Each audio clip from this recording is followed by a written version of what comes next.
Good evening and welcome to Spooky South Coast. Tim Weisberg here, along with the silent assassin Matt Costa and Stephanie Burke. Good evening, guys. How you doing?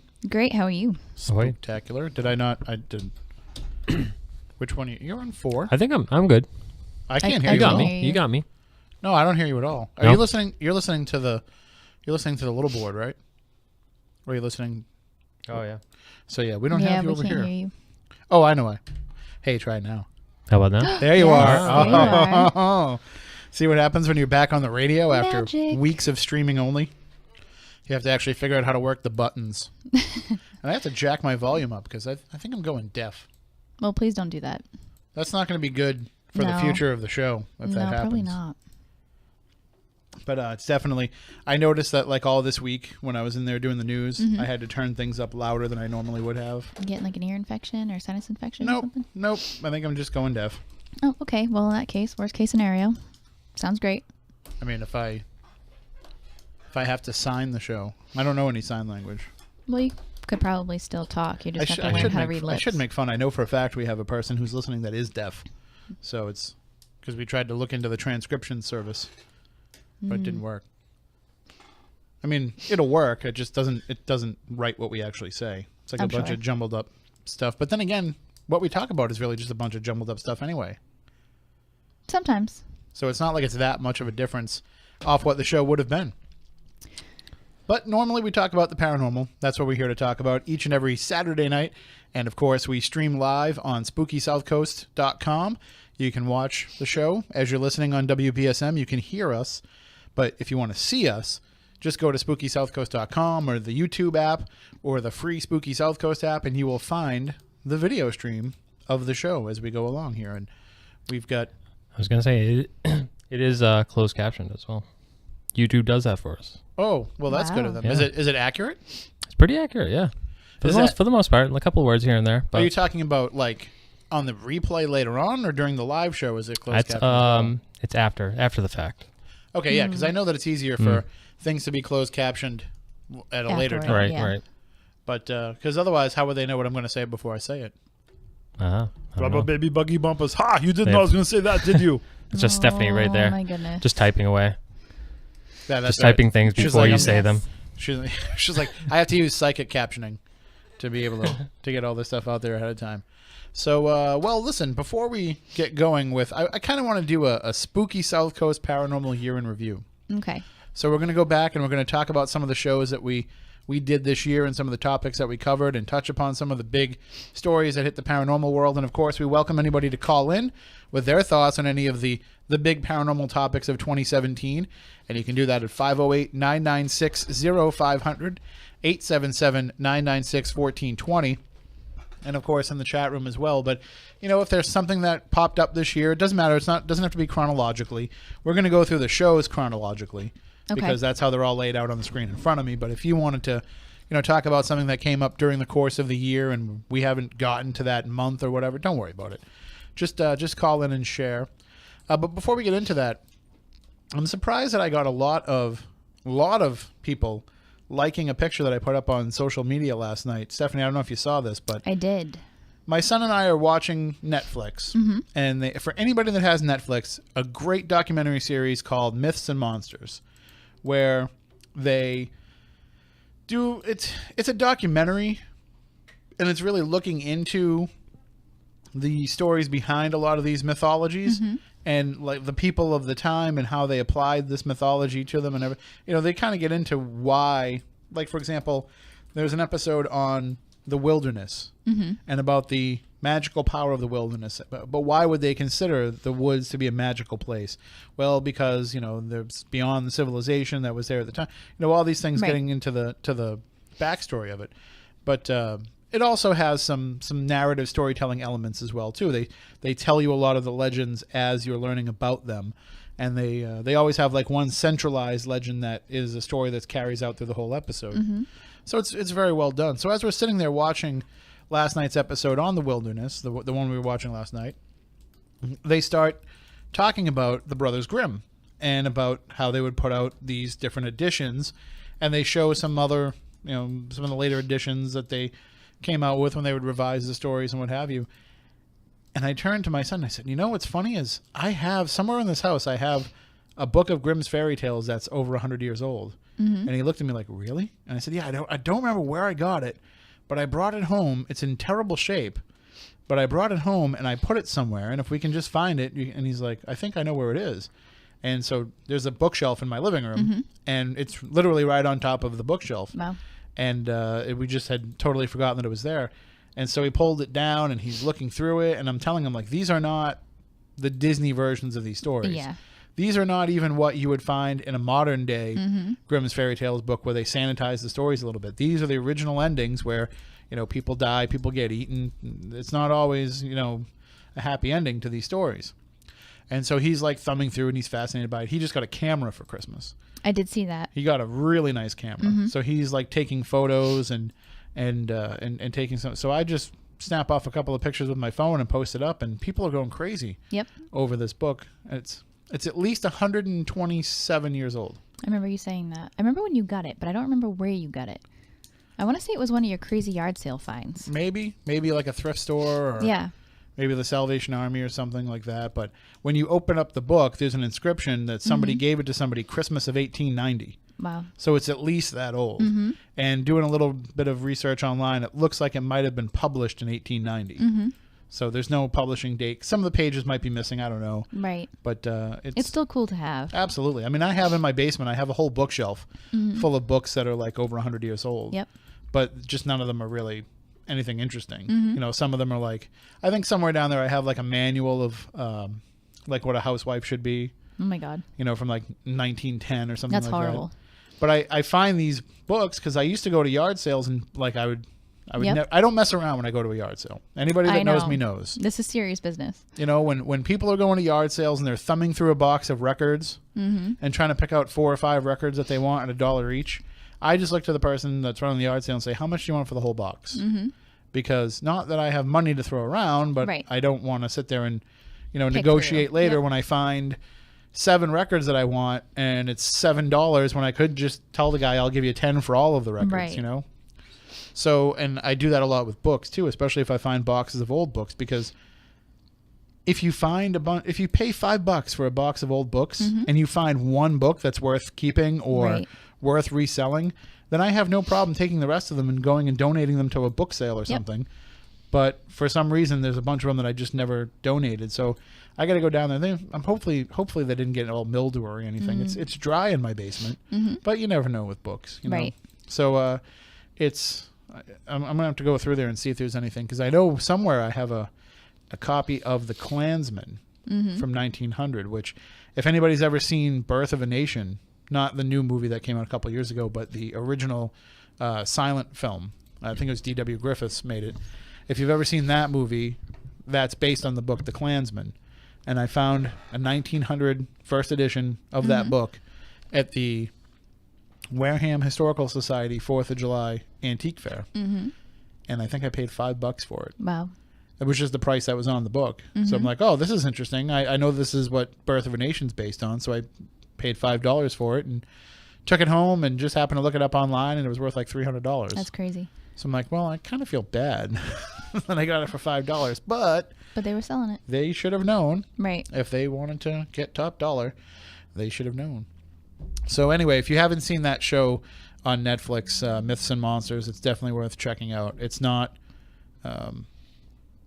it's not cheesy. It's very well done.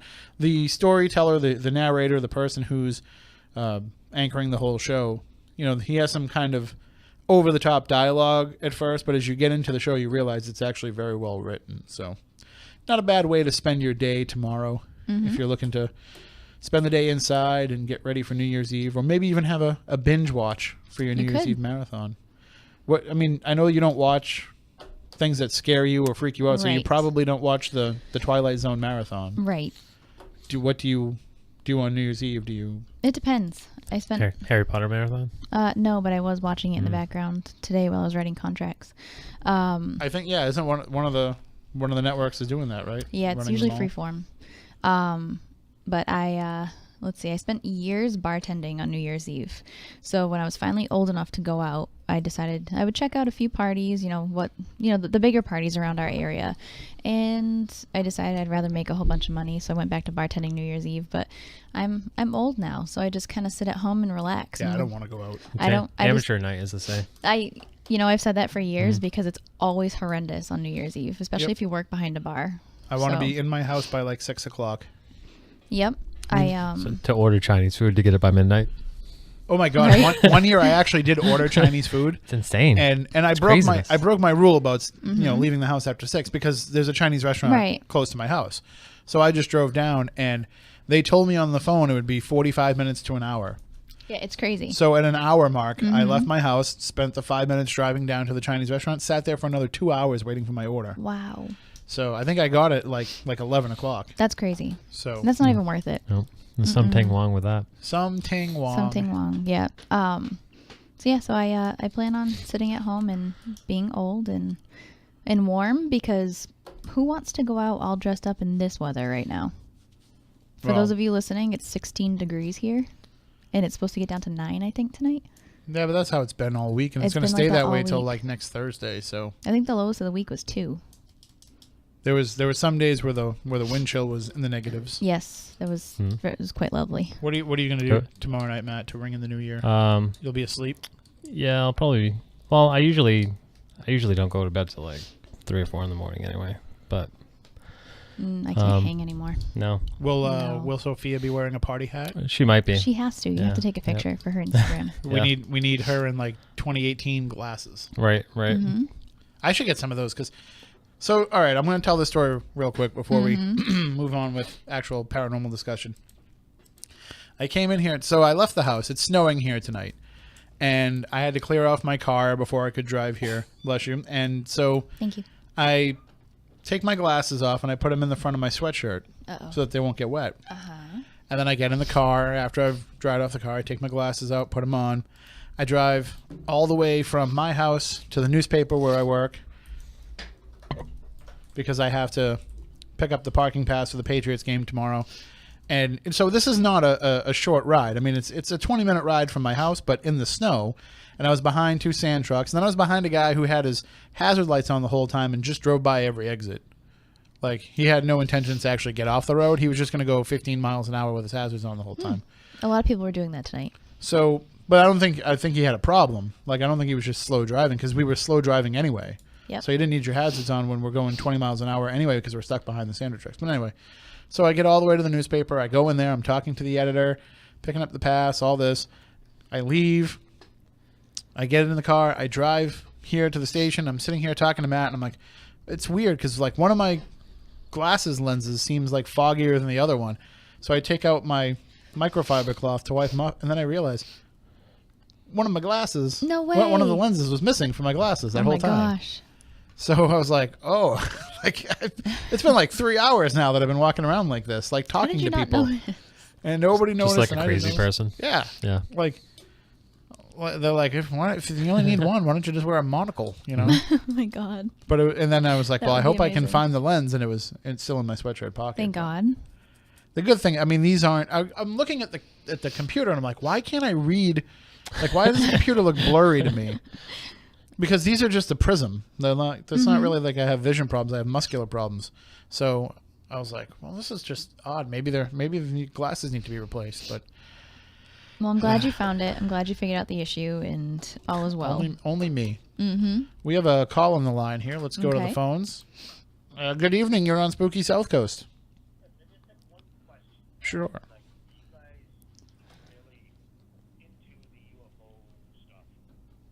Readings and lookings over of this area in particular. What is the best UFO, credible UFO, that you've ever heard of in this area? I'm just curious. I'm going to hang up to listen. All right. Well, thank you for the call. I would say that, in my opinion, the most credible story that I've heard, you can actually hear the story in the Bridgewater Triangle documentary. There were 2 reporters from Channel 5 that were driving down Route 24. I think it was the late 70s or early 80s. And they were driving through the Bridgewater area and through the Bridgewater Triangle. And they actually saw a UFO that they said was shaped like home plate of a baseball game with lights going all around it. And there's actually I've actually seen multiple newspaper articles from the time from other people who saw the same thing. So Aaron Cadju made and Manny Familare made the Bridgewater Triangle documentary, and they have the two reporters. One of them was Steve Sprague. I can't remember the other person's name, but they had them recounting what it was that they saw, and they showed the newspaper article, one of the newspaper articles up on the screen, and I happen to know the writer who wrote that story. I work with him now, so I was asking him about it, and we were talking about the reports that were coming in at the time. So the fact that it was, you have two news reporters. There were multiple police officers, multiple, fire officials. There were people whose opinions you can trust and whose observation skills you can trust, who reported seeing exactly what these two television reporters saw. So to me, that's probably one of the most credible, because there's a lot of people who had their reputations that they had to put on the line to share that story. So that one will always stand out to me. I know you're not really into the UFOs, but I'm sure you've heard some of the stories. I've heard plenty of stories, and people say that there's constant UFO sightings around our area, Southcoast, Massachusetts. I think the most credible story I heard, older story, my dad had witnessed one in Rochester, and had told us about it for years, and this was long before I even got involved in the paranormal, and the internet wasn't really a thing back then.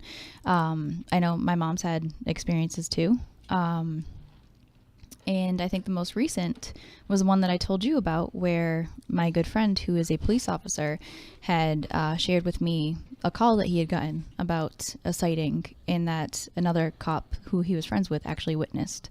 So it and that was very nearby here. I'm not sure if I'm supposed to tell the details or not, so I'll keep it to myself for now. Yeah, but I tried to pursue it for a story, right, and we never got any confirmation. So we should probably kind of keep it. But yeah, we can say that this came from very reliable, extremely sources, reliable. So that was very interesting to me, because the way that I look at all paranormal, it's unexplainable. We don't have anything to really, put it up against to prove what we see.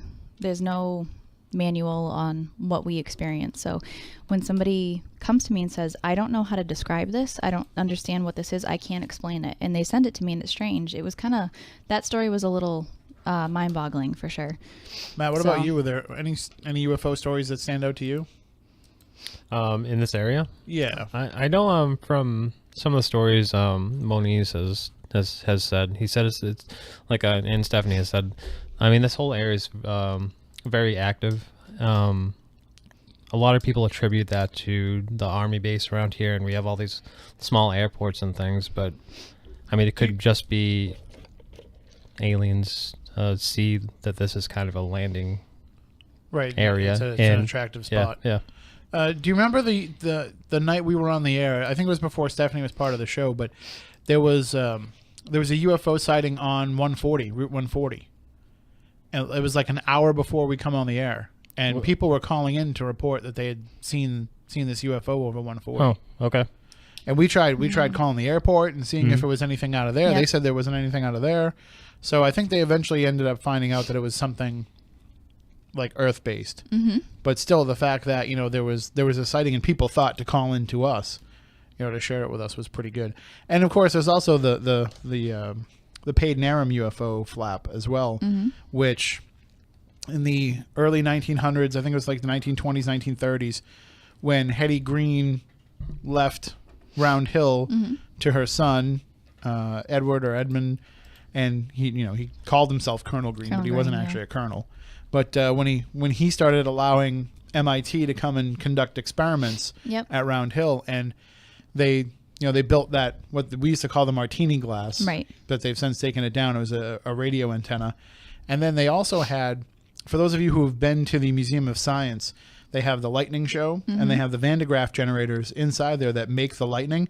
Those used to actually be at Round Hill. Really? So that's where they were originally built, and they were conducting the experiments at Round Hill. So all of this activity was drawing in a lot of UFOs. So it would be like on an average night, you could go down to Round Hill and sit there, and you would see these lights in the sky. And we're talking the 1920s, so you're not getting a lot of air traffic activity happening.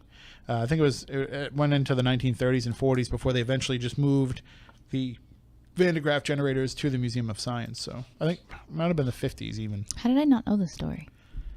I don't know. It was in my book. It was Shut in up. Coast Was of it the really? South Coast. Yeah. I read that book, so I'm I pretty should know. I'm pretty It's sure I been- wrote about it in there. It's been a long time since I read the book. Sorry, you don't need to go back and read it. It's A fine. really long time. Once is enough, Like almost 10 years, right? I guess. Came out in 2010. Oh, okay, so yeah. So- Well, yeah. As long as you bought it. I years. don't care if you ever read it. As long as you bought it. I read it in It's in the like bargain 24 bin now. hours. Stop it. It's in the bargain bin. It's if an anybody excellent wants. book. It took you 24 hours to read that? Mm-hmm. It Well, took maybe me not one 24 dump to hours. read it. stop it. One dump. I read it cover to cover. I read it a little Is- bit at work, Isn't and it then I free went on- home and I is read it it all free on night. Kindle? Is it free? If you have, If you have the unlimited? if you have Kindle Unlimited, most of those History Press Haunted America books are free. So Do you have a Kindle? do Do you have a Kindle? I don't. No. I think I have it on my iPhone or I iPad. don't. Yeah, I don't have a Kindle, but I did have Kindle Unlimited Oh. up until I think I canceled it last month. But that's because researching haunted towns, I found a lot of those little books helpful for different haunted areas. So that's why I had it, because I'm not going out and buying 100 different Right. haunted town books at $20 a piece. Right. They're not all in the bargain bin like mine is. Stop it. I don't know if it really is. I always say that, but I don't know if it really is. It's still on the shelf at Barnes & Noble. But they wouldn't let me sign it. I thought it was a good book. Just go in there with a roll of bargain bin stickers and just stick them on. Be like, these are bargain now. Half These price. are mine. Half price. I used to buy a lot of a friend of ours books at bargain prices at Barnes & Noble. That's the best way to do it. And Save I some didn't money. realize that I would ever become friends with him. So, Maybe, I don't know how it works. I think we get paid the same either way. yeah, I don't think it matters, but They pay us so little for books that it doesn't really matter. All right, well, why don't we do a little bit of a paranormal year in review for the rest of the show? And again, Okay. if anybody wants to call in, 508-996-0500, 877-996-1420. So the way I'm going to do this is I want to go back and kind of recap some of the shows that we did, see how much we even remember about. It's always funny when we look back like to something we did 10, 11 months ago and we're like, what was that? I don't even remember Right. that. But there were some shows this year that were very memorable. And so I just want to touch on some of the topics that we were covering at those times and see, how we feel about them now this far out later on. And again, if anybody wants to share any ideas or any stories or any topics that came up over the course of the year that we're forgetting, just call and let us know, or let us know in the chat room, because I'm sure it's hard to remember everything that we covered over the course of the year. But, right. So if you remember last year, we did a few shows in December of 2016, and then we were off the air for quite a bit We were. in January because of the NFL football and college football and all that stuff. But we came back at the end of January, and we had our first in-studio visit from our then Spooky South Coast Week in Weird correspondent, Melody Knapp. So she came. That was our first show of the year, and I'm just trying to see what some of the topics. So that's when we were talking with Jeff Belanger about the Zombie Prom, which Yes, was that's right. a very successful fundraiser. That was funny. That was a fun night. And we had the best makeup. I mean, John You know- Brightman did the best job. I think we should have won. Well, you did win, didn't you? Weren't I you did. prom king? I was Zombie Prom King. I still have the crown at home, covered in fake I blood. almost won prom queen. Yeah, I don't remember who that was. I don't even know who that was that won. I don't either because we all dressed ridiculous. But it was a close call. It was a really close call. I think I was runner up. But it was I actually just got because I started working here right around that time too during the week. Yep. And they made a King of the Internet picture for me Did they when, really? when one of my blogs was the top of the list, and they used the zombie picture. That's funny. So they kept using that all year until like last week. Really? This past week, Kristen made a new one. That was a crazy picture. I mean, your makeup was insane. That was I think well. I was also willing to you had some limitations as I to what you did. were And willing to do, I didn't want my face to look ridiculous. and I did not have any such. No, you had limitations. fake My face blood. already looks ridiculous. So Fake blood everywhere. I only had a little bit. I didn't want to be too gross. That will forever be the night that my zombie makeup came off onto poor Len Hunt's sweatshirt. And we somehow got fake blood all over the hood of your car. Right, and Remember that? it stayed on there for quite a while because I Right. didn't wash it off. I left You it there sent me on the picture purpose. the next day. Like, did we hit something last night? Or It did. It really did. Like, Yeah. Anybody that saw that would have thought that we probably did a hit and run. right. So, but that was a pretty good. That was a pretty good night. Yeah. It was a very successful fundraiser. Raised a lot of money for the Leukemia and Lymphoma Society. Yes. And a I don't great know. cause. I haven't talked to Jeff if he's planning on doing it again yet. I heard a rumor. But it would certainly be. I don't know if we can top the makeup. I don't think I'll ever want to do that. Oh, I'll totally do it again. I don't think I can do it again. But what time did we get home? We got home like 2 a.m. Yes. And I had to jump right in the shower. Like, I there's took no way I was the going to bed. longest shower of my life. It- I basically scraped my skin off because we were airbrushed from head to toe with makeup, and I remember like the makeup coming off in these tiny little like dots, and they were everywhere, and I still couldn't get it all off. I found makeup inside of my ears like a week later. I went into the bathroom at the place where we had the Zombie Prom, and I Mm-hmm. just started peeling off. Yes, because you were peeling mine off too. Remember? Because I had some of the pieces I had to get back to Yes, John so we could I did reuse too. them. So I'm like peeling them off in the bathroom, and by the time I came out, I looked relatively close to normal, but just getting all the airbrush stuff off and the stuff around the ears, I think it might be worth if we do it again and we do it in the same place, it might be worth getting some rooms nearby Yeah, probably. just so that we can We can wash scrub ourselves faster. off, clean off. Right. Yeah. The longer you spend with that stuff on, the more dried on it gets. Because it was over an hour drive home for us, so. And plus we had Ken Bones in the back. We did have Ken Bones in the back. And I remember I sat on top of your jacket that you had gotten, that you were going to wear as part of your costume, but you were like, just throw it out. So I sat on top of that so I didn't get any Right. fake blood on your brand new car because you had just gotten a new car. Yep. And curled up in a ball and hoping that I wasn't going to get makeup everywhere. It was the, because by the time the shirt was all shredded, I was like, this looks too good. I don't want the jacket on. Nope. I remember being out in the parking lot of the hotel where John was staying, Yep. like dragging my clothes through the dirt, trying to get them all Yes. messed up, but the ground was frozen. That's right. So like I couldn't really So get any funny. dirt on it. Yep. But it worked out in the end. I still won. So You did win. I'm the reigning Zombie Prom king. I am not anything. So then I don't know if you remember, but around that same time, we had an episode with Douglas Robinson talking about the world of vampires that he created, and that was the night where we came in here and we recorded a show during the week, and then we put it up later Yep. on, and we ended up having some audio issues with it, so the show doesn't sound all that great. But that was a very strange discussion. This is a guy who created his entire own vampire mythology. That was a very interesting topic. Like, it sounded to me like we've talked to a lot of authors who have created their own characters. And obviously, when you create a character, you have some kind of an emotional attachment to that character. Mm-hmm. I got the feeling that this guy was like in love with his main vampire character. It went so far as him saying that he truly thought that the character he created was actually a vision, and she was walking around out there somewhere, and one day she would reveal herself to him. It was very strange. Very strange. And sometimes you get into these shows and you're like, well, this sounds like it'll be an interesting topic. Mm-hmm. I thought, even though he was an author of a fictional series of books, he said he'd done a lot of research into vampires. So I thought we were going to talk about like vampire legend and lore, and then how he applies that to his characters. But it didn't seem like he'd done a lot of research. It seemed like he'd kind of just come up with his own mythology and didn't really pay attention to some of the historical stuff. So it's a very strange episode. I have to say that might have been one of the strangest I've ever done. Oh, we're just getting started. I know. This is They- episode what, 2? They get weirder. And then, of course, after that, we had Sam Baltrusis on Yes, we did. talking about what was the upcoming Provincetown Paracon, which actually took place in May. But we were just trying to get the word out early for people because Provincetown's not easy to get to. So if you're coming from other parts of the country, Right. you've got to make some good plans to get to Provincetown. It's literally the furthest tip of Massachusetts. The complete tip of Cape Cod. Listen, the two... What? What? I didn't say anything. If we were on YouTube, I would have said something, but we're on the radio, so I got to God. behave myself. Can't trust you But guys.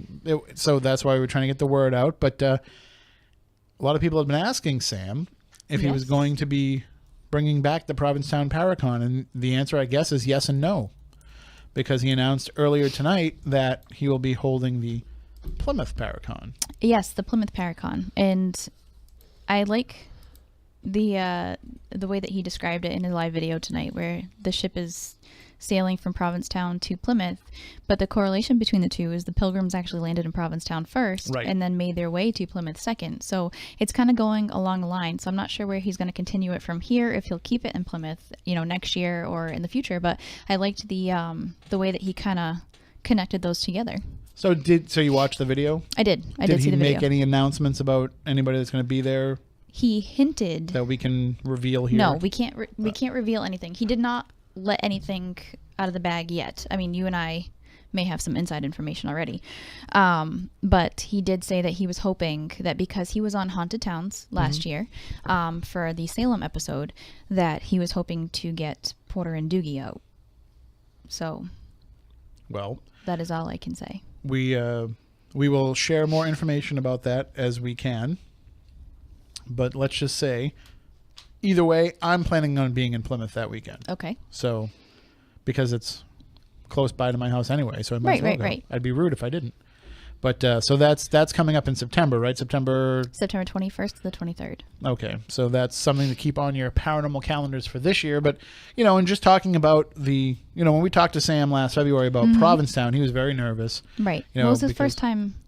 Doing a big con. Not only that, but also you're asking people to come. Right. It's like one thing when somebody comes from Minnesota or California or Georgia or whatever, and they land in Boston, but now you've still got another 2 to 3 hours to get to Provincetown.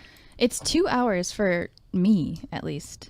And that's depending on traffic. You're 20 minutes from my house. So it's traffic. It's 40 miles from my house. 42 miles from my house to Provincetown.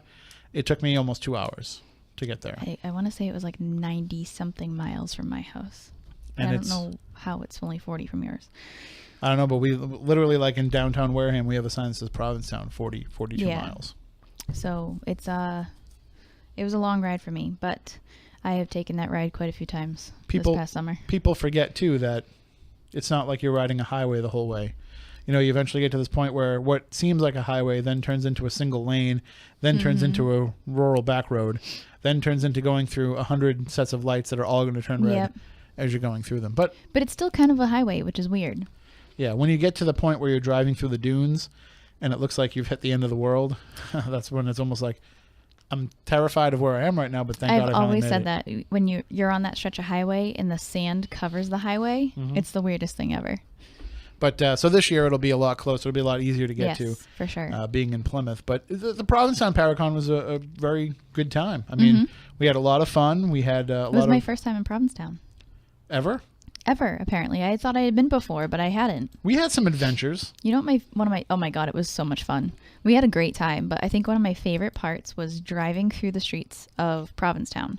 And if anybody has never been before, if you're going through Provincetown, you're better off parking and walking because those streets are so narrow and so tiny. And there's people. There's people everywhere. This was May, so the season hadn't even started yet, and there's still people all walking down the street. But my favorite part was in the middle of the day, just driving down these tiny little streets, and you have to drive slow because there's people everywhere.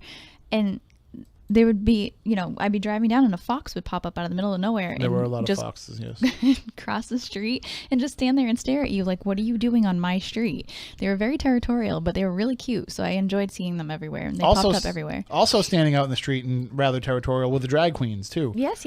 Like when we went... Are you going to tell that story? When we went to Park Down for the investigation, there was those drag queens right there. So yes. No, we had some interesting times. It was so much fun. Including the time that we left the restaurant and I went in the wrong direction. Oh my God, that was terrifying. You drove down a one-way street the wrong way. The wrong way. And a cop is just sitting there and he's like, whatever, it happens all the time. A very, very busy street filled with people, like the most popular street in Provincetown that people walk up and down. I think that was what the police officer was thinking is he's like, there's way too many people. He can't do any damage. And that restaurant that we went to with the excellent pizza and ice cream late at night. Oh, yeah. When I was running into trouble, but for some reason, Greg Newkirk was not. Right. Just sitting there, cool as a cucumber. Greg Newkirk is awesome. Let's see. That was so much fun. So from there, we had our episode. This was an episode that had been a few years in the works. Something that we had been looking to discuss something that we've been trying to get this person on as a guest, and something that we had talked a lot about behind the scenes. But we had Mike McClellan on to talk about his research into the connection between UFOs and owls. Yes. And this was an episode that freaked me out and It freaked was a lot of the weird. listeners out. Like, some of our paranormal friends Yes. actually like listened to this episode, and it unnerved them. Right, and they were actually messaging us the entire time that people were, well, while we were live on air, and actually saying, "Oh my God, I can't believe you just said that. Oh my God, I just experienced that." So, that was, you know what though, as scary as that thought was, it was kind of fascinating. And I think that it actually helped out a lot of listeners who were wondering about some of their own strange experiences with owls. You know, it had them wondering if maybe there was something paranormal to it, and it was about more than just running into an owl. Right. Like, we've all had that happen where we've had an owl that, you know, parks itself in a tree outside of our house, and Yep. we hear it for a couple of nights and then it goes away. But it's another thing when you're always having owl experiences and you can't explain it. Yeah, or consistent owl experiences. And what's strange about that is ever since we've done that episode, I think the owl that was in the tree outside my house is no longer there. And he'd been there for years. Do you think he caught on to you? Maybe that's what it was. Maybe it was Mike McClellan sending the owl my way, to make you like get to him on remind air. me to book him. I was like, you always forget me. We tried. You're always like, who should the guest be? Who? And it turns out it should be him. But no, that's a great episode, and it was a great discussion, and it's certainly something that's picking up a lot of traction in the UFO world. You know, Mike's research is really getting picked up by a lot of people, and As folks well are it starting should. they're paying more attention to it. So Right. we're going to have him back on at some point, because there's probably a lot of follow-up to that. So where did we go from there? Well, then we got into March, and that's when we had our second Paranormal Potpourri episode of the year, which, for those who don't know, that was the witty title that Matt Costa and I came up with for some of these shows where we just talk about stuff. Where we just Right. it was inspired by the old Jeopardy category, where they would just put a bunch of random questions and call it potpourri. We have fun Right. with those though. Right, because you never know where they're going to go and what we're going to talk No. about. But generally, like last week. those shows pop up because we either forgot to book a guest, or a guest canceled, or what have you, or there's one or two things that we want to cover, but it's not enough to talk about for a whole show. Right. So we kind of just throw it all out there and see what sticks. And so some of these Paranormal Potpourri episodes have actually been very thought provoking, and some of them have been All about food. Yeah, usually about snacks. But Spooky snack They're guys. usually well received. they do. People love them. People actually, you know what? Some of those are our most popular episodes, I think. And in this one, we were actually talking about things such as spiritualism, the difference between being a medium and being a psychic, and we also had callers call in with some of their own experiences. So, Right. I mean, this is like behind the scenes for those who, now it makes sense. If you go back and listen to this episode now it makes sense. But that was when I was working on putting together the Haunted Towns episode Yes. from Cape May, where we were researching spiritualism as Correct. being kind of the central theme of that episode. And so that's where some of that stuff came into play. And we were actually discussing things and basically talking about things that I was utilizing in the research for the episode. Correct. So But it we was- couldn't let that on. Right. It was kind of just throwing things out there and having those discussion points. So a little bit of a, That's when behind you the and I were curtain going thing. back and forth a lot about, old school versus new school Right. and what's better, what's not. Can we fit this into the episode? Can this work? And I took that discussion of that topic on the show and I sent it to the Haunted Towns Yep. production team and said, here's some of the things to consider and look at. So that's what we basically used, all of you, the Spooky South Coast audience, to help create that episode. So The episode still would have been better with table tipping. thank you for your help. And so from there, we also had on Seth Breedlove, who's one of our favorite guests to have on all the time from Small He's Town great. Monsters. And we were talking about the Mothman Legend, which was the new documentary that Small Town Monsters had coming out. Seth has just exploded. Like, even since we've had him on earlier this year, he's just everywhere now. He won Cryptozoologist of the Year That's awesome. And he has more films in production, more films coming out. The Small Town Monsters brand has become a favorite of people, not only in the paranormal, but people who just love to talk about weird things and love to watch documentaries about weird things. And it's just, it's so great to think back to, when he released his first film and he came on, I think we were one of his first ever interviews. Right. And he had been a long time listener, but he had, never thought that he would actually be a guest someday. And now look at him. Now he's so big, we can't even get him to come back. That's not true. I'm just kidding. He'll come back whenever we need him to. It's nice to see people explode like that and great things and success happen for them. And especially when they're that passionate. I don't want to wax nostalgic on this too much because I really don't want to keep tooting our own horn all that much. But we've done a lot with this show over the last, what'll it be, 12 years next month? So we've done a lot with this show in terms of like the reach that we've had. And like, it's kind of funny to look back and think of like who we've inspired, who we've brought together, who we've made connections with and connections to and connections through and all the, it's kind of amazing when you look back at it. We're like a weird little central hub for some people. It's almost like we were supposed to do this. Yeah. Well, 12 years later, we're still here, right? I mean, it'd be nice if we were supposed to do this and get paid for it, but cough, cough. I guess you can't have everything. And then, so from there, then in March we had, this is going to be tough to talk about a little bit, but we had the final appearance on the show of our Gary Patterson before his sudden passing. And so we had him on in March. We were talking about some of the rock and roll legends and curses and just having our usual great discussion with Gary. Now, what's funny about this is that in the course of the discussion, Chris Balzano was co-hosting with us. And in the course of the discussion, we talked with Gary about how, it'd been so long since we'd had him on the show and that we really should have him on more often. And that we started talking about how Chris and Gary and I should all work on some projects together. Right. That, we love each other's work. We love each other as people. We should find a way to kind of put it all together and do some things together. And we ended that discussion with, because Gary, was effusive in his praise for us. And it ended with, okay, let's actually do it this time. Let's actually work on this. Let's actually be teaming up on something or other and see if we can get that ball rolling. And of course we said, we'll take a couple of months because we have some things going on, and we'll reconvene in a couple of months and talk about this. And then he passed away while I was on the Strange Escapes cruise. I got a text from Chris Balzano and it said that Gary had passed away. And unfortunately, being out on the ocean, I didn't really have signal. Right. Like, it just happened to pop through my phone, like right as we were heading into the Bermuda Triangle. And then it was days before I could actually respond and be like, what happened? Right. And so I just remember, because he was actually supposed to be our guest that week.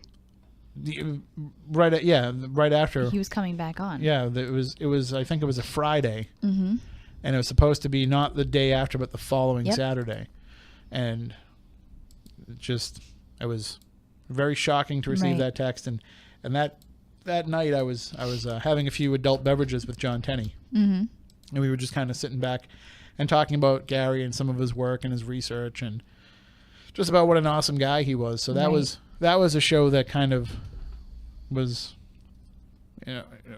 that'll be one that I go back and listen to again and again, because that was back in March 18th. That was his final appearance with us. So going through the year as well. Speaking of people who came back after, Chris did a great job this past year of finding people that hadn't been on the show in a while and getting them to come back. Yep. Like, we had Heidi Hollis on, who we hadn't had on since the very first year of the show.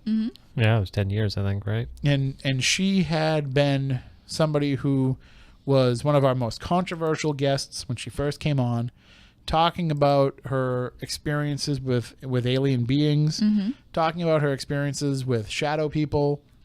And I don't know why it took us so long to bring her back, because as our show was growing and as Spooky Southcoast was kind of, bless you, finding its legs, we had Heidi also rising up.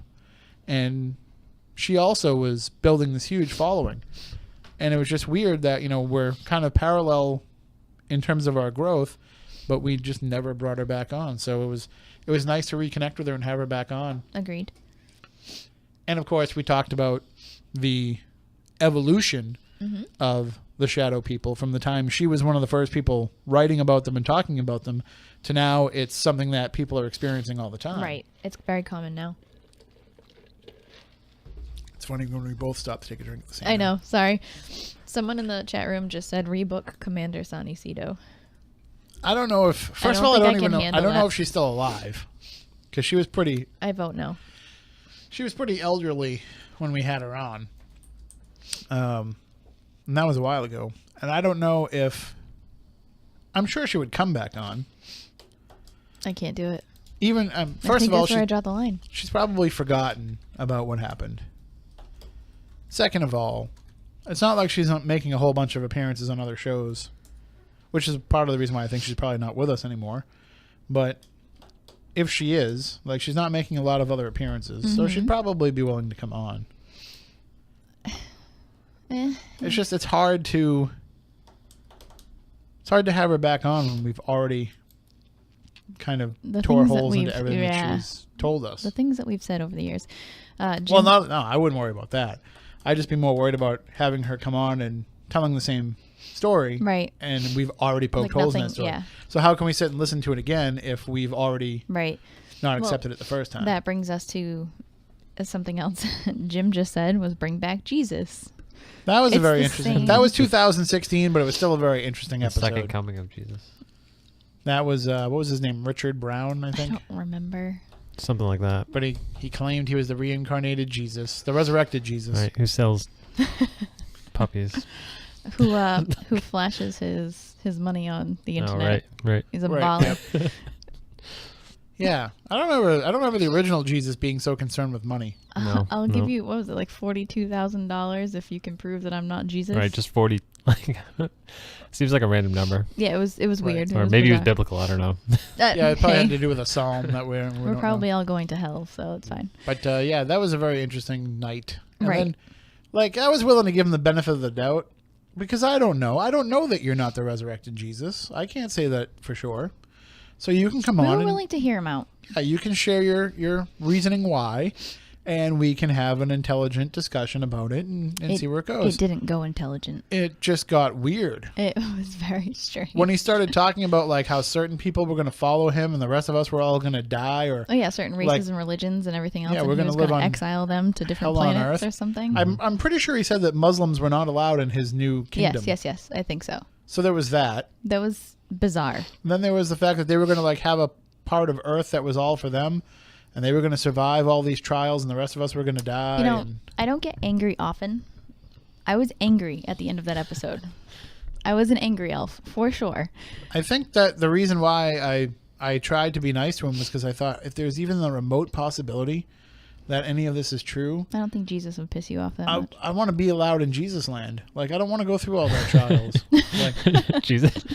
I think that's a place, actually. Jesus land? Yeah. Jesus land? That's amusement park? I think, I'm pretty sure it is. I think it's in Tennessee or something. Stop it. We can go if you want. I mean, I have connections in Tennessee. I could probably call them and ask. Do they have a crucifixion coaster? I think they have a Noah's Ark ride, but it's like a log ride, like a flume. Stop it. Stop it. But you have that does not exist. You can't ride it alone. There has to be two right. at all times. I'm getting on Google right now. And then the crucifixion coaster where they have if we weren't going to hell now, we're definitely. You know how they you know how they have those roller coasters where you hang down from and then your feet dangle and everything. These are ones where you hang down but you're on the cross. Yep. And so as you go around the loop, everybody's cross goes upside down, and then people have to pray because they're that's the sign of the demon, and then go on. So anyway, do you think they have an exorcism haunted house or something? Maybe. Stop it. That'd be good. I kind of want to go there now. I just want to see. I know they had Bible Land, but Bible Land closed. Did it? That's Yeah, sad. Bible Land's one of those like abandoned amusement parks that you can go in. I think it might have been like Jimmy Swaggart's place or something. But you can like go down there and explore the abandoned amusement park now. I can only find articles where it says people were opposing it. So I'm gonna have to shoot out a text. Do you remember Dreamland, Matt?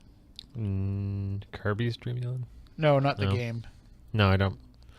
Well, Oh, well, I remember it was a rumor it was a rumor. It never came for a to long be. time. They were supposed to put a theme park around here. Right, it was going to be Right. like in Plymouth, Right. like in the Plymouth Wareham area, and like nobody really had an idea of what it was going to be, but it ended up not happening. It didn't get approved. But for a long time, we were always saying like, wait till Dreamland comes in. Right. Wait till Dreamland comes in. Well, speaking of Dreamland, we are we're getting closer and closer to being able to go there ourselves. We have 1 hour left in the show, but we're going to take a break because we're on the radio tonight, so we're going to take a break. See, we forget about this. Right. So we'll be back with more spooky South Coast following the news coming up in just a few moments here on WBSM.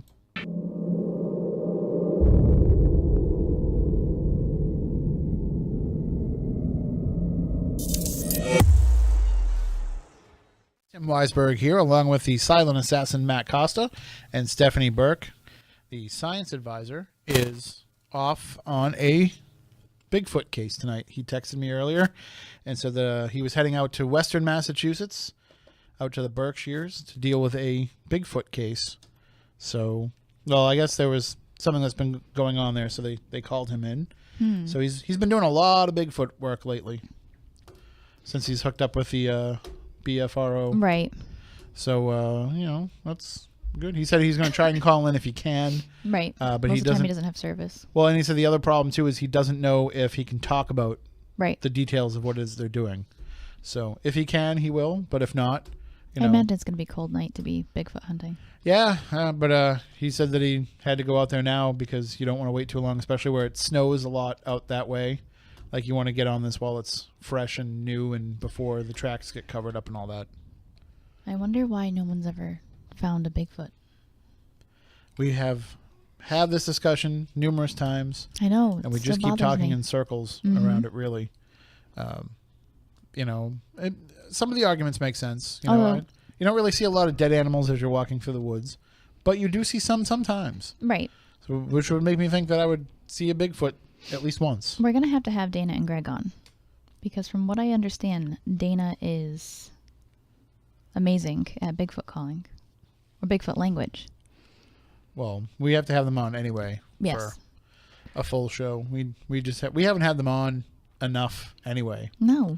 It's because they're always busy on Saturday nights. We need more Newkirk in our life. I actually called them a couple weeks ago to come on, and they were actually on their way to Point Pleasant. That's right. So when they were doing that, they had this top secret plan that they hadn't told anybody where they were going. And then Greg told me, I'm like, why did you tell me where you were going? Because now I got to keep the secret. Yep. Oh, but I appreciated knowing, but They're awesome. it was like very hard when because people were asking me, oh, did you ask Greg and Dana to come on? I said I did, but they're gonna be somewhere. Do you know where? I do know, Right. but I can't tell you. They're so cool.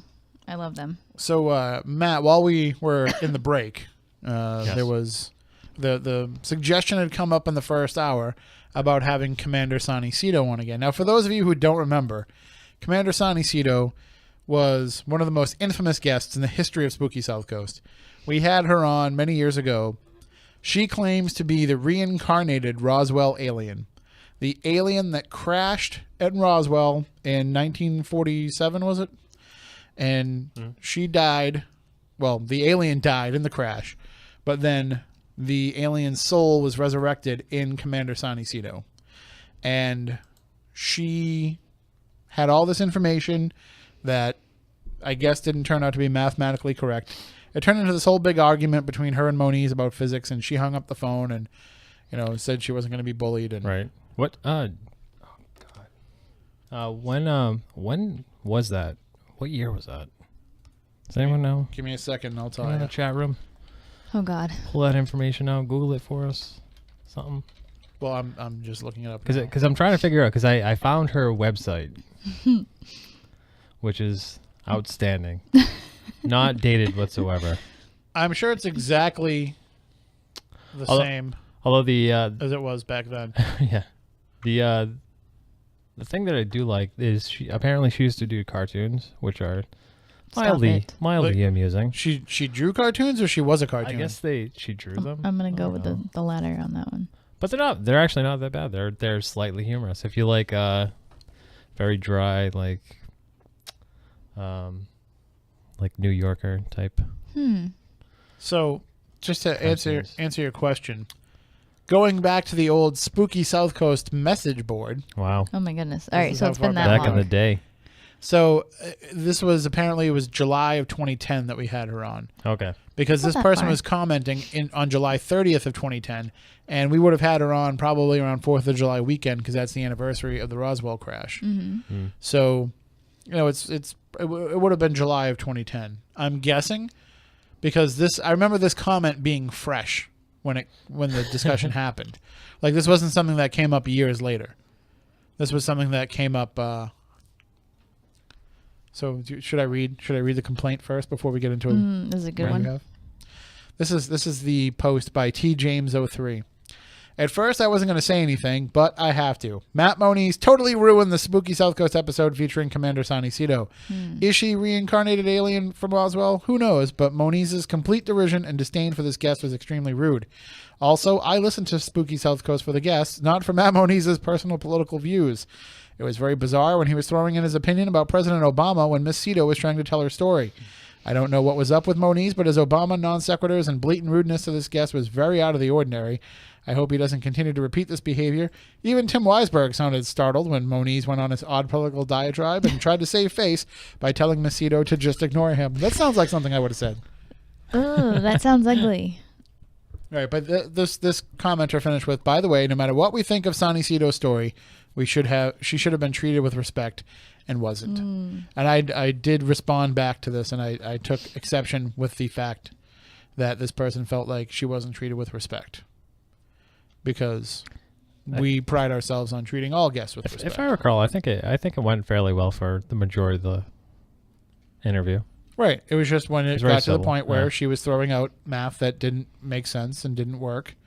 Moniz took exception to that. And so anyway, you were looking up Commander Right. Sonny Cito's website. Right. First of all, I'm going to send you guys a message, Okay. and then that's on her website, which is fun and creepy. I don't know but, if I want to click on this.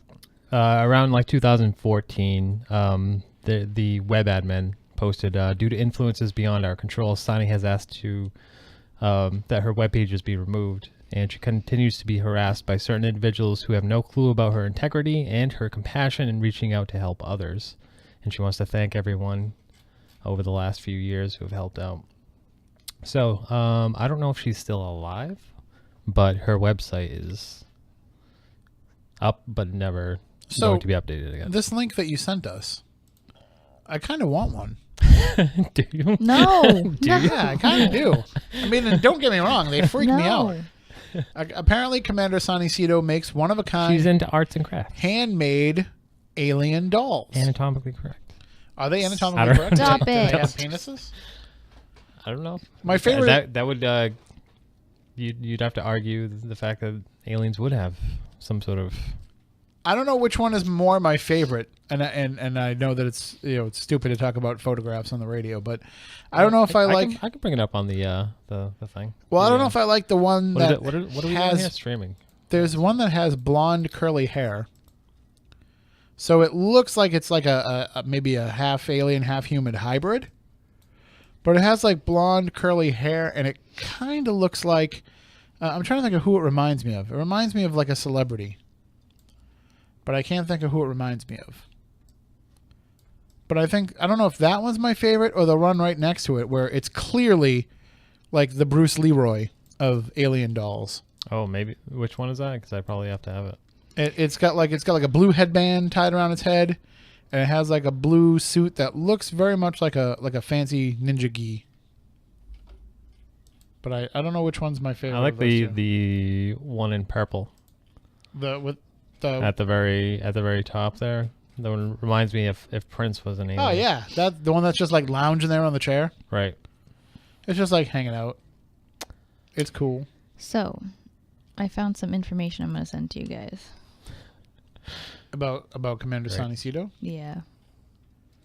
I like It does- on the website she adds like each doll is unique and cannot be duplicated. Handmade. That's crafts. Well, I mean, it could probably be duplicated. They don't look like they're that. You know what I mean? Like they don't look that complicated. Like I'm not any kind of crafter at all. But when I was in 8th grade home economics, I had to make a stuffed dinosaur on a sewing machine. And I'm confident enough in my sewing machine skills that I could probably make one of those. These are kind of adorable. I'm changing my tone on these. I'm looking at them again. I just don't like aliens. I don't like the one with the curly hair. Yeah, who does it remind you of? It reminds me of somebody. Pauly Shore? I don't know. Or Andy Dick. No, I want to say it's a woman that it reminds me of. But like a famous actress. I have sent over my top secret squirrel message. But what's next on our agenda? Well, I don't know. What's next on our list? I almost think we should bring her back on if she's still alive. We need to have a follow-up episode. What I just sent you looks like she's been updating her Facebook page regularly, so Maybe. Maybe. she might come back on. It also seems like she's super into the Titanic now. Yes. So she might not be the Roswell alien anymore. She might be a Titanic. Yes, so things might have Resurrection. changed because it looks like she constantly posts about the Titanic. So I'm kind of interested to see what's going on. This might get weird. I say we go for it. That's what we like.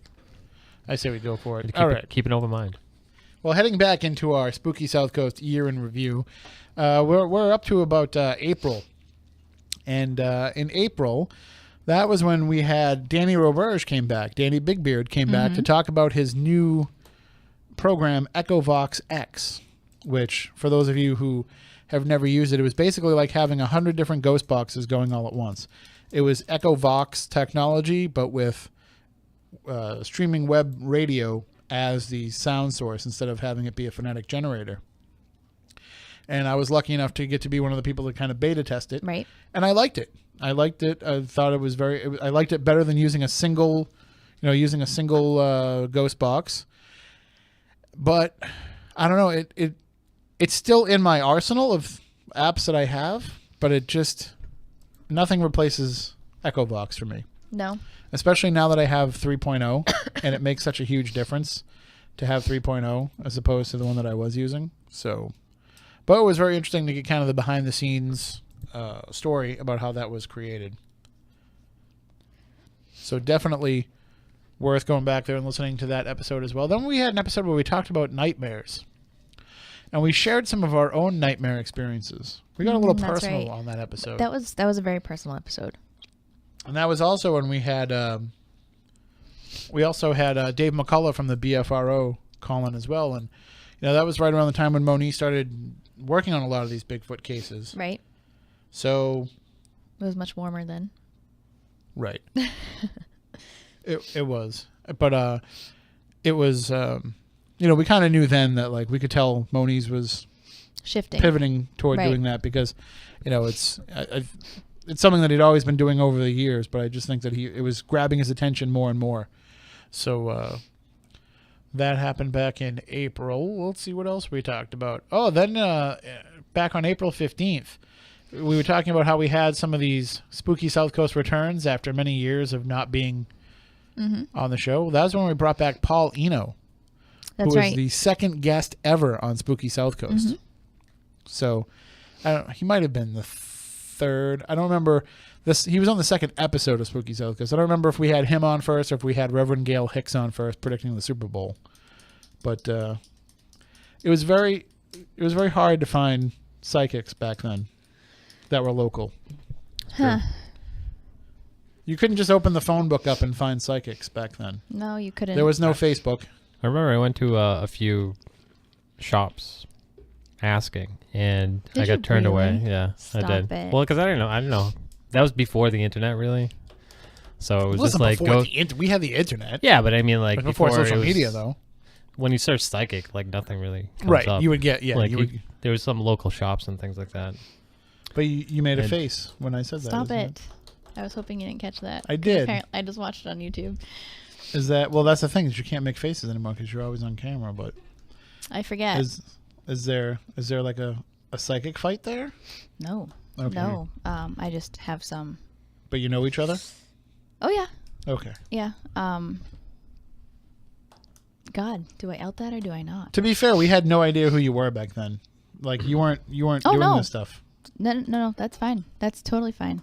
I just don't enjoy people that act a certain way, I guess. I think is back that way? then we didn't really have an understanding of the different types of psychics as well, because there's psychics, there's psychic mediums, and then there's there's psychics that are willing to work with paranormal groups, and then there's ones others that refuse. that don't. Yep, and then there's And ones they that have, I mean, they kind of, they have their own reasons why they don't want to do that, but there's I mean, it's a different style, I guess.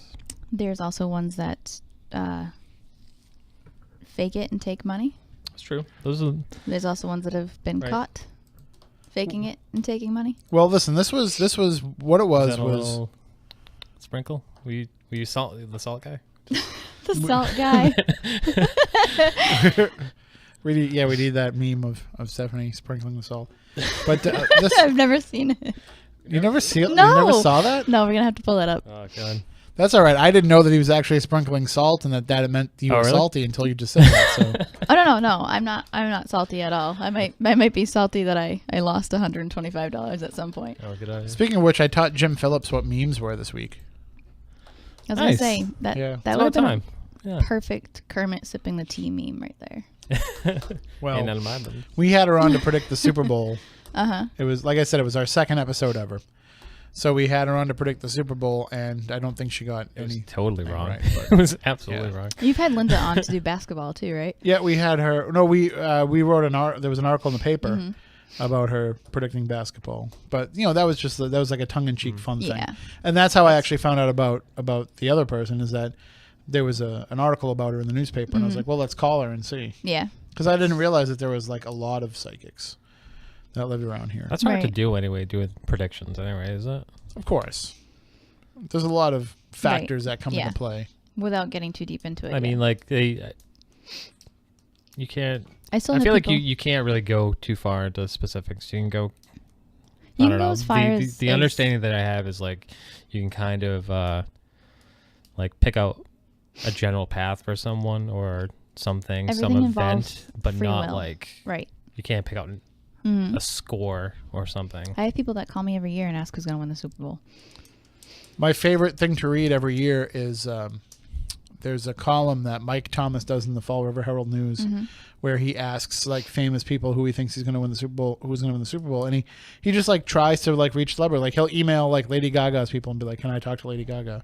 And he'll just get like all these celebrities that weigh in on the Super Bowl. It's hilarious That's awesome. every year. But I always thought about doing that here, like with a bunch of psychics, like just You talking could. to a bunch of different ones and being like, "Who do you think is going to win the Super Bowl? What do you think is going to happen? What's the final score going to be?" Just And for fun. Though. Whichever one got it right, you're like, you're the real psychic. You are the real one. The rest of you are crap. You can never be on the show. It's going to be Who's like gonna my win the own. Bud Bowl? What's his name? Bob, the guy who rates all the psychics. Bob Olson. It'll be my own Bob Olson test. That'd be cool. If you can guess the Super Bowl right, then I usually get the Super Bowl right. I hate doing the score. What about the Puppy Bowl? I've never even watched the Puppy You've never Bowl. watched the how do Puppy you Bowl? not No. watch the Puppy Bowl? Oh, man. You're like a prime I Puppy Bowl know. candidate. It's so adorable. Are you trying to tell me that you don't think I watched the Super Bowl, but I'd watch the No, Puppy Bowl? the Puppy Bowl's on before the Super Bowl. I know it is. It's a little too commercial, I think, this year. Yeah. The Puppy Bowl. Yeah. Yeah, it's not been Ever the same. since they added the bowl cam, the water bowl cam. Oh yeah. I don't know. Yeah. They I've have never they have seen a camera underneath the Yep. water bowl, Okay. so when the dogs drink the water, you get a shot from Yep. underneath, and it's kind of adorable, but Kind of. The a dog. XFL may be coming back too. I don't know if you saw that. Did you see that, Matt? Oh yeah, that'll be fun. Vince McMahon actually put back in for the trademarks and started a new company, sold some of his stock, started a new company called Alpha Sports. And supposedly he's bringing back the XFL. So, you know, maybe we'll carry those games on the radio on Saturday nights and we'll get kicked off. I don't know. We'll have to see what happens. Boo. All right, let's go back into our year in review. So Okay. I'm sorry, we were saying we had Paul back on. Yep. And we talked more about the idea of quantum physics and the paranormal and other things that had changed in the 10 plus years that we had, what was it? So 11 years since we had talked to Paul. The next episode, we had Lyle Blackburn on to talk about the legend of the Boggy Creek Monster and some of the other crypto work he has done, and including working with Seth Breedlove on the Small Town Monsters. We did a lot of crypto shows this year. I feel like it was a big year for crypto stuff. It certainly was. I mean, overall, there were a lot of big crypto stories in the news, and we're going to get into one of those coming up in just a little bit.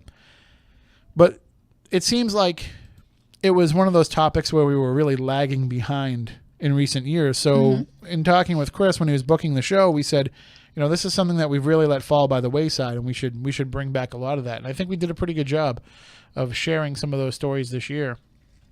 Then we were joined by the Dr. Scott Kolbaba talking about physicians' untold stories from the world of medicine that prove to Dr. Scott and to his colleagues that there is something more than this, that there is an afterlife, there are ghosts, there is, some sort of other realm where we go when we leave here. And I remember he talked a lot about intuitive healing and intuitive diagnosis. So that was, these are things that we've talked about a lot from the psychic perspective. Right. But it was good to have somebody coming on talking about it from the medical perspective. And I think that's one of the big stories of the year this year, is that there was a lot of those kind of stories coming out in the media.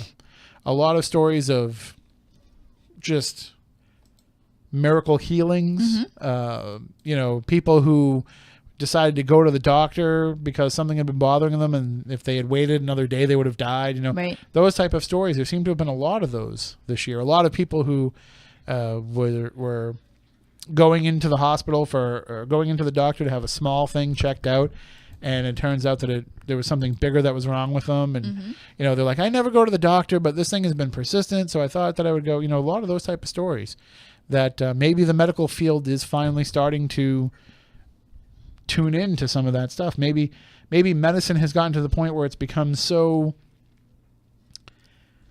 charted, so figured out, so scientific, so like second nature almost, to be able to go through these processes. Right. That maybe they're starting to, that they've been able to make the medical part of it second nature, that they are opening themselves up more to the psychic aspect of it. Intuition is so strong with people, and they tend to push it away.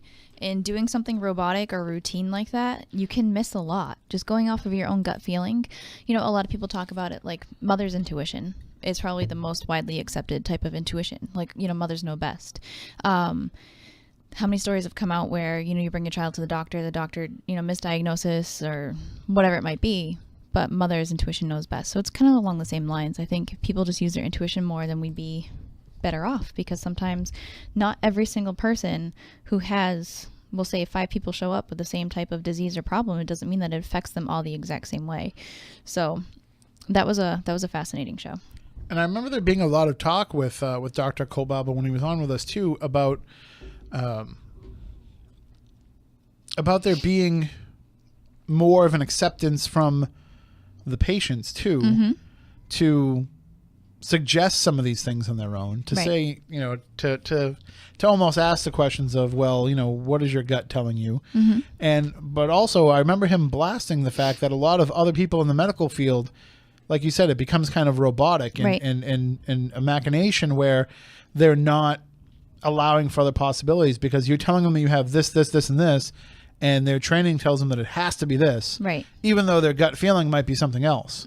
Like they're just going by. Like, it's no different than walking into you're basically walking into a doctor's office to type a bunch of symptoms into WebMD. Right. I mean, those little charts where you have a question at the top, and then it asks you, pick yes or no. And then if you pick yes, then you have a bunch of other options. If it's no, it's a bunch of these options. It shouldn't be like that at all. I mean, even being a Reiki master teacher and having Reiki be widely accepted now, especially, in our area, in Boston Hospital, some of the top hospitals in the world, they offer that regularly to patients that just get, just wake up from any type of surgery now. My daughter was in Boston Children's Hospital this past summer, and somebody came right in and asked if I would like her to have Reiki, which I thought was amazing because it's recognized now medically as pain management, which it wasn't before. It was just a bunch of foo-foo stuff. You were like, hell no, we're not paying for that. I can just do that You don't myself. have to pay for it. It's complimentary. So I actually told her, we had a great conversation. I said, I'm actually a Reiki master teacher, and I've been giving her Reiki since she came out of surgery and before. She's like, oh my God, that's wonderful. I can't believe that. And she's like, I'm going to go, lend my services to somebody else since she's already taken care of. But it was actually, kind of a cool, eye-opening situation for me that it's being offered more. And I mean, God, my mother got Reiki certified about 20 years ago. And she had to fight. She was a nurse, and she was taking care of end-stage cancer patients. And she begged her administration to let her do it because she knew that the benefits were going to be great for her suffering patients. And now it's in every hospital. When you're doing Reiki, what is it that you're doing? So you're not physically touching somebody. It's a hands-on healing. You don't have to put your hands on them in order to heal them. You can do 2 to 3 inches above the body. You're transferring universal life force energy. So you're basically, when it's an old Japanese ancient hands-on healing technique, when you get the attunement, it aligns your chakra system a certain way in order to receive universal energy around you. So I describe it to people as like mommy magic. You're a kid, you fall, you get hurt, you cry, but the minute your mother hugs you, it stops. Right. Well, no matter how much pain you're in. That's what I'm certified in that you're not certified in. I'm certified in Miyagi. Okay. Awesome. You're not certified in Miyagi. So, or even if you scrape your knee as a kid, you immediately put your hand on it to make it feel better. So you have healing capabilities yourself. But what happens is if you continuously do that yourself, you run out of energy. This aligns you with universal life force energy, so you have an unlimited amount of energy. So you're basically just a conduit to push healing energy or energy around you into somebody else. So you're giving that person the energy it needs in order to heal itself. So why can't you just do that to somebody without their permission in the hospital? Because they need to accept it. The person, right. But the actual medical staff doesn't have to know that you're doing that. What do you mean? Like, you can go in there and say, hey, you want me to do some of this Reiki stuff? And the person can be like, yeah, go ahead and do it. You could do it. Like, well, if you're a stranger and you show up in their room and they have no idea who you are, it's a little awkward. They're probably going to want to get you kicked out. I'm not going to touch you. I'm just going to have my hands creepily over you. But right. There's no, like, Reiki Me Too movement, like, nobody's... like, no, I'm just saying, like, you can do it without touching them and nobody's going to know. So it's you can't do it without having the patient But if the patient's willing to accept it, it doesn't matter if the higher ups won't approve it, is what I'm saying. They may or may not allow it because, liability and all that stuff because people are a little crazy. But how's there liability if you didn't touch them? Because people can say you did anything. Yeah, but they don't believe, if the medical staff doesn't believe in what it is that you're doing, then... The medical staff does. Well, they don't have a choice. The hospital administration believes in it. They have it. No, I'm talking before they did. Oh. I'm trying to go back to like when you were saying like it wasn't accepted. I'm trying to say like there must have been a way to do it without them realizing that you were doing it. Oh, I'm sure there was. Do you want me to certify you in Miyagi? Do you want to add that to your arsenal? No, I'm good. Thank you. Do you know what Miyagi is? Yes, I have a great idea of what you're about to say. What is Miyagi? I'm not going there. I'm going to let you tell everybody. She doesn't know what Miyagi is. No, I do. So Miyagi is when somebody gets hurt. Right. And they're hurting. Slap you just your go hands together. Right. And then you rub them together, and then you touch it, and then the pain is gone magically. That's not Reiki. That's Miyagi. It works. You know how crazy it's you better are. than It does. Reiki. Every time my son got hurt growing up, I Miyagi'd him, and the pain went away right away. But you're still transferring your energy to him, which is making him feel better. You just don't have the backup, so you don't get exhausted. And then I just go like that, and it's works every time. Thank God for Pat Morita. Right. What would I know about this world if it wasn't for Pat Morita? Right. All right. What's that? Well, the next episode that we did was May 27th. I was I was on a boat, and so while I was doing that, you were here with Lynn Marie. That was the night where you did the entire episode with your feet up on the desk. Tisk. I did. Yes, that's not exactly accepted procedure here.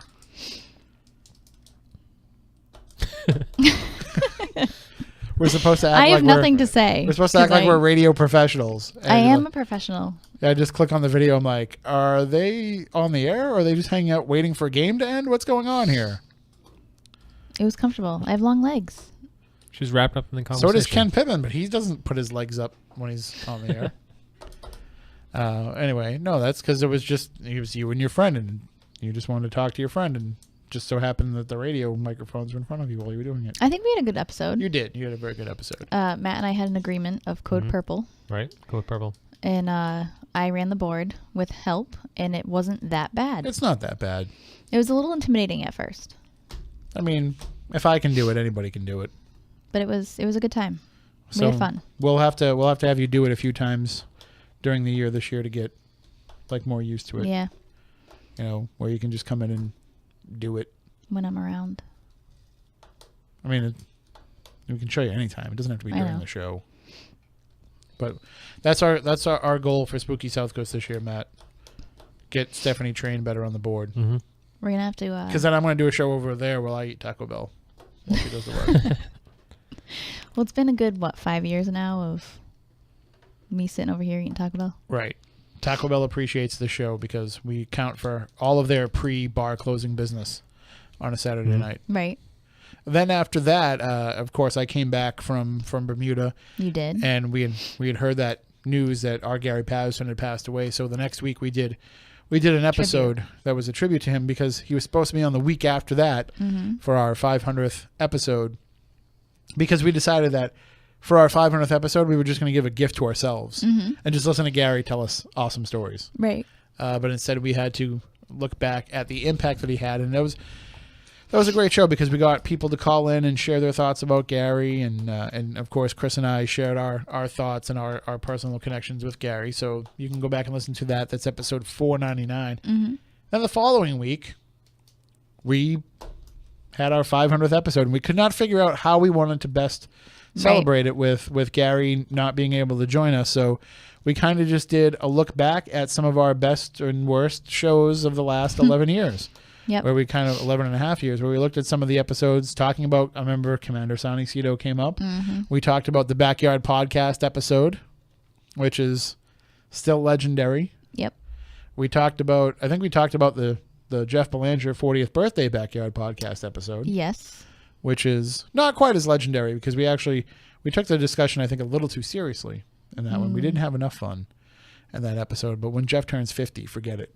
Blowout party. Oh, my God. Well, I think we'll still be on. Who knows? I'd hope so. But, and then we had, what else did we talk about as some of the all-time greatest classics? The War of the Worlds episode, which is still, I'm very proud of. Still talked about. The live radio drama that we did. You know, that was a great one. The Roswell Smackdown, that's always a favorite of people. Where I don't know if we could ever we should probably try to bring that back sometime. I've always thought that Amityville would be a perfect Smackdown episode if we could get people to take either side. And but that just worked out. Remember how we were like trying to get like ring sound effects, like ring bells and you know, it was fun. We could do so much more with that now than we could then, especially with the video and all that stuff. So, well, back then we poorly planned shows and we did it like the day before, and now we do it the day before.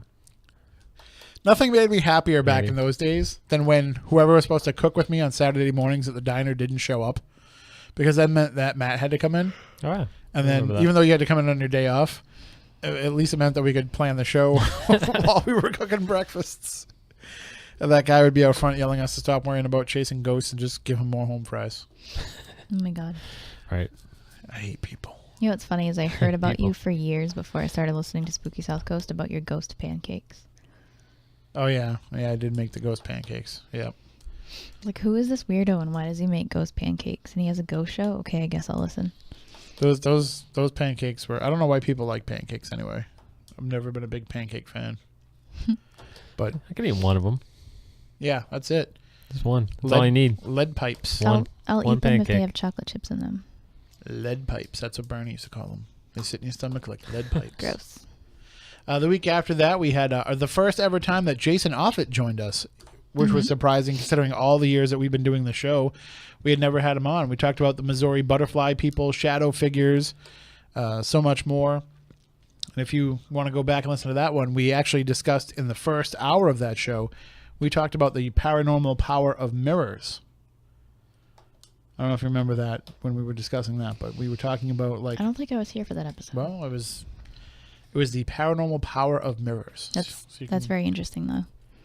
Well, we know for a fact that there's very strange things that happen in mirrors on investigations. I think that was we were talking about that because at the Provincetown Paracon, Yep. we were doing some mirror work in the church. Mirror scrying. Yep. And everybody was having some very strange experiences with that. Yes. Episode 501. We had our friend Ty Gowan join us for the first time ever. That was an awesome episode. It was... looking back on it, like it was one of the most highly energetic episodes that we've ever had. That might be... No, I would have thought the wine festival would have slowed things down a little bit, but it was Ty and a microphone, so magic just happens. Ty is just magic. He's amazing. I love him. We have to have him back on. He asked to come back on this past summer, but we weren't going to be on air, so we need to get him back. Well, and he'll be in our area quite a few times. I'm sure. So we'll definitely cross paths with him again coming up this year. But people can always watch Haunt Me if you want to see more of Ty. Then after that, we had just come back from the Middleborough Paracon, and we dragged Shari with us. We did. That was fun. That was her first time ever being on the show. And I told the embarrassing story about when I didn't know who she was when she came up to my table at Salem Con. Yep. And I was like, "Oh, hi. Yeah, I thought she was like one of the producers or something. No idea. Now I know who she is." I remember you telling me that story, and I still didn't know who she was, and it took me a while. I can't remember. I started talking to her. We actually kind of became friends like via text message. It was first. just a matter of I hadn't been keeping up with the latest updates to the show because I was trying not to watch other shows as I was working on the ones that I was working on because I didn't want to be influenced in any way. Right. Then we had Ken DaCosta come on and Porter call in when we were promoting the Rhode Island Paracon, which was Ocean State Paracon, which was quite successful this year. Right. They raised a lot of money for a charity. And we had a cool investigation associated with it and an excellent dinner. Yes. Which we got to work on something at that place, man, just because I got to go back and have some food. Oh, my God. If you have never been to Tavern on the Main, you have to go there and have... Matt, we're going to go there some night, especially like this time of year where it's probably slow. And we're going to go on a Sunday, and I'm going to buy you dinner. That's not weird, right? No. For $14, they have like these multi-course meals on a Sunday. $14? That's not bad. Yeah, I got fish and chips, but they have like a bunch of different stuff. And that was a really funny night. Yeah, we laughed a lot. We didn't even really drink either. We didn't drink. It was just I think it was from being out in the sun all day, and it was 100 degrees out. Yeah, we were dehydrated, and I think we were just automatically goofy. It was awesome. But and then after that, we had UFO Gym, which was Matt. You actually booked UFO Gym, didn't you, for us? I don't remember. I think you did. Did I? Maybe.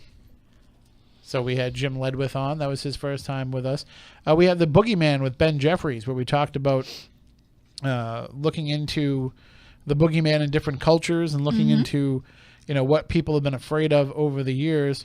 That was also when we had Michael Watchalonis on to talk about Paranormal Evidence, the new virtual reality experience that was coming out August 1st. I got to say, I still haven't downloaded that. I still haven't checked it out. Have you, Matt? No. Do you have VR? I don't. I should get it. I think I'll bring you in my Viewmaster. Because we have the gear. Is it like the Google Cardboard thing? Yeah, it's like the same thing. Yeah. And it doesn't have a controller for any ones that use a controller, but you can get a controller at Walmart for like $7. What is it? It just connects to your phone or something, or? Yeah, you just stick your phone in it, and then like a lot of the games, you just have to like look in a certain direction, and you don't actually have to press anything. Yep. So, but yeah, and then we talked about the boogeyman, as I said, with Ben Jeffries. Then tragedy struck once again in the spooky Southcoast family, because that's when we lost the great Jim Mars. Right. He had been sick for a while before that. He had actually lost his eyesight. And Tim Banal and myself had been kind of texting back and forth about how things were going with Jim. And then the word came down that Jim had passed away. So naturally we had to have Tim come on and share and discuss it with us. And it was hard, because he was a mentor. He was a friend. He was a guy who I knew about for years before we even started doing the show. And I was an admirer of his work and his research. And I said, gee, if we could just get that guy to come on one time, I'd be happy. And he came on multiple times with us over the years. He was a great resource to just call on the phone or shoot an email to when you were talking about something and you had a question. Even if he couldn't come on the show when we needed him to because of his schedule, he would give us a bunch of stuff to talk about and a bunch of ways to look at. And I remember when he had his first novel. I think it was called The Sisterhood of the Rose. So his first novel that he ever wrote, and he was so excited about this. And he reached out and he said, can I come on your show and talk about this? Because I love you guys. I love your audience. And I know that your audience would be interested in the story. And I was like, wow, like Jim Mars is a fan of ours now. Like all the years that I worshipped him and what he did, like now he wants to, he looks at us as a place where he can come on and help benefit him. And so it's just an amazing guy, and we lost him too soon. We followed that up the following week with David Gowd's Award's return, another guy who hadn't been on the show in a number of years. So he came to talk about his new project that he's been working on, the Horror Guide to Massachusetts and the Horror Guide to Northern New England. He's putting together these horror guides for different locations. And that was also the first episode where I could start to spill the beans a little bit about haunted towns. Right. And talk about it because we were getting closer to its actual air date. So that was when that fun ride began. And then after that, where else did we go? Oh, that's when we got to the Chicago Mothman, which was one of the biggest paranormal stories of 2017, I'd have to say. All these Chicago Mothman sightings that have happened. Right. That Lon Strickler was out there categorizing. He came on, talked about them with us. And there's been a lot of controversy about that. There's been a lot of fighting about that. There's been people who have picked up on their research and carried on their own, and that's caused some problems. There's some people who have called into question their research. So it's been quite the controversial topic. But the fact is, people are still reporting seeing this Mothman-type creature in the Chicago area. Even now, like the sightings haven't gone away. So that might be a story that continues to bleed into 2019 as well. Let's see. Then we had on John David Miller, who joined us to talk about the Seibold effect, beyond science, history, ghosts, and the Appalachian supernatural. That was followed. It was like almost like we're going to go down south. First we went to Appalachia. Yep. And then we followed that up with a trip down to Tennessee because we had Porter on to finally really get into the discussion about haunted towns. Then one of our favorite episodes of the year, at least one of my favorite episodes, I hope you guys feel the same, that was when we were joined by Dark Waters. I still talk about that episode. Such a great episode. And I really, really think we need to contact him because we're going to New Orleans in November. Oh, we are definitely going to be hanging out with Dark Waters. We are definitely going to be hanging out with Dark Waters. I'm really excited for that. I'm pretty sure if I remember right, he promised me the best po' boys in did. New Orleans. He would tell us the secret of where they were. So, Dark, if you are listening, we'll be there in November. I don't remember the actual November date. 9th to the 11th. So we have to make a plan to hook up and hang out, and he's going to show us the real New Orleans. Right. I'm so excited for that trip. I'm really excited for that. My favorite city on earth, at least in all the places that I've been. Well, and I don't throw around that kind of praise lightly. I have not been yet. This will be my first time, and the event that we'll be attending is called Haunted Bourbon. So definitely look that up. And one of the discussions is I know that there's different events that are going on around the convention itself, but there's also going to be haunted pub crawls too, where people are going to go out and do some drinking. So I will not be attending those. I'll be in bed early. I don't know. There's, I don't know if I can do it. I don't know if I can do Bourbon Street. You don't go to bed in New Orleans. There's no going to sleep. You just pass out wherever you are. I don't think you know how lame I am. No, that's Matt, are you coming with us? I think I'm gonna have to. I think you have to. I mean, I'm not a big fan of po' boys, but I'm sure there's. No, I'm with wait you. a minute. Wait a minute. Why aren't you a fan of po' boys? Because shrimp. But you don't Yeah. have to have a shrimp po' boy. But what's your other option? Anything. They can put anything in a po' boy. I don't know how I feel Gator? about this. I'll have a gator. No. They'll make you a gator Yeah. po' boy. There's no doubt about that. I don't know if that's a thing. I don't know if that's like yeah, sacrilegious. No, you can probably do like a gator sausage po' boy. Yeah, I'd do that. No. Totally. No, but like what meats would you eat? I don't know. They just Do put we- like do a we chicken? ton of Yeah. sauce. And They'll make stuff you on a, it, they'll make so- you a grilled chicken po' boy. I don't know. It's just this. It's not. It's a sub. But when I eat meat, it can't taste like meat. It won't. You're It'll not going to taste like the meat. stuff. You're going to taste the remoulade. You're going to no. taste remoulade is awesome. Just a spicy sauce. You're going to taste the remoulade, the lettuce, the tomatoes, the pickles. Listen, I will luck out because the two people that I constantly push my leftover or unwanted food onto will be there with me. So it's usually Tim, and when Tim is not there, it's Porter. So it doesn't No, matter what I order. there's- You're just going to eat it. No, what's going to end up happening is we're going to end up saying to Stephanie, like, John, Porter, and I, we're all going to these places. Matt, if he's there, he'll be going. And you can either come with us or not. And then, You can't just leave me by myself. yes, we can. And then if you don't come with us Yep. and you don't, like join us, like, you know, we can be a bunch of sloppy, slobbery eaters with the po' boys. If you do join us, however, we're going to be a bunch of sloppy, slobbery eaters I'm with gonna our say, po' what- boys. What's Right. the difference? Because I've never judged you before. Yeah, but you're going to have to actually watch this. It's out. It's going to be like that scene It's from Hell sloppy? Baby where we're just like, oh, yeah. Oh, gross. No. Oh yeah, like these things like fall apart. No. It's like, you know, when you're eating like when you let a Big Mac sit a little bit too much and then you go to eat it. Ugh. It's like that. It's going to be so good. I cannot wait. We only have a few moments left, so we'll try and burn through these pretty quickly. Episode 512, back on September 30th, we had Jim Andre on to talk about his alien tattoo. Right. And also we had the amazing Kreskin join us. We And did. actually, That was a cool episode. anybody who is listening to WBSM right now, live on Saturday night, this coming Thursday morning at 9 a.m., the amazing Kreskin will be joining Phil Paleologos I on saw the that. show to give some predictions for 2018. And he already made one prediction of people going to theaters and taking their clothes off. It's going to become a thing I believe in it. 2018. I believe it. That's weird. So He was awesome. We'll see what else he has in store. I thought it was cool that he turned around the conversation and started interviewing me. So Thursday is my birthday. And Yes, it is. so that's why Phil booked him on Thursday. That's so awesome. I actually have to come in early on my birthday and at 9 o'clock. But, you know, I'm going to come in and we're going to stream it live on WBSM's YouTube channel. Perfect. And we'll talk to the amazing Kreskin. So if you liked him on our show, certainly tune in and check him out on Phil's show on Thursday morning at 9 a.m. And we'll have it up on YouTube on the WBSM page after that as well. From there, we went to our annual Bridgewater Triangle investigation show, which was one of our best ones this year, I think. I think so too. We I had a great loved time. the video, worked out fantastic. It did. I love that plan. We're definitely going to do that in the future.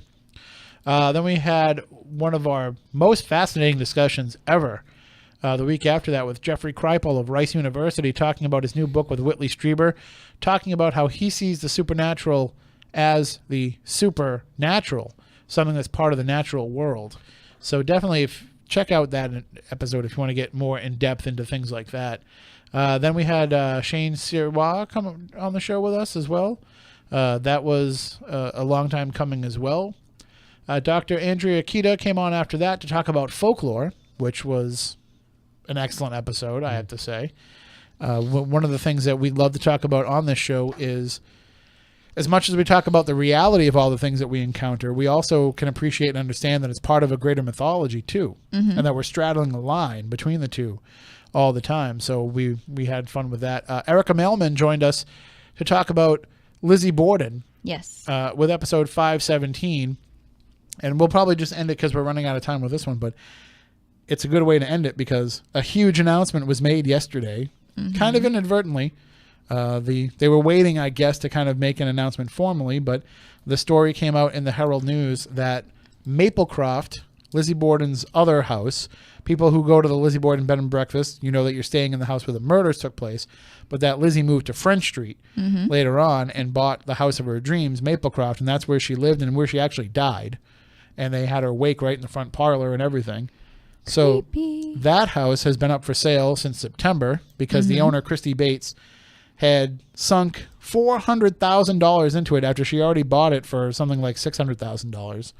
So she was already into it beyond, you know, what she wanted to be in the restoration process, and it's beautiful inside compared to how it was before. It is amazing and inside. she kept a lot of it original too. She painstakingly went back and tried to make it the way that it was. She uncovered a lot that was... She removed some walls and things like that, and she wanted to make it into a bed and breakfast, but also a museum, an event space, all these different ideas. She ended up getting into some issues with the city where she couldn't do all the things that she wanted to do. There was a variance that would allow it to be a bed and breakfast, but all this other stuff that she wanted to add into it, there would have been an issue. It turned out very political, I think. So, as is everything in Fall River. So, in the end, they're trying to find somebody who can come in and buy it. It was on the market at first for like $850,000. Then it dropped down to $699,000. Yep. I was waiting it to drop to $100 so that we could buy it, but it never came to be.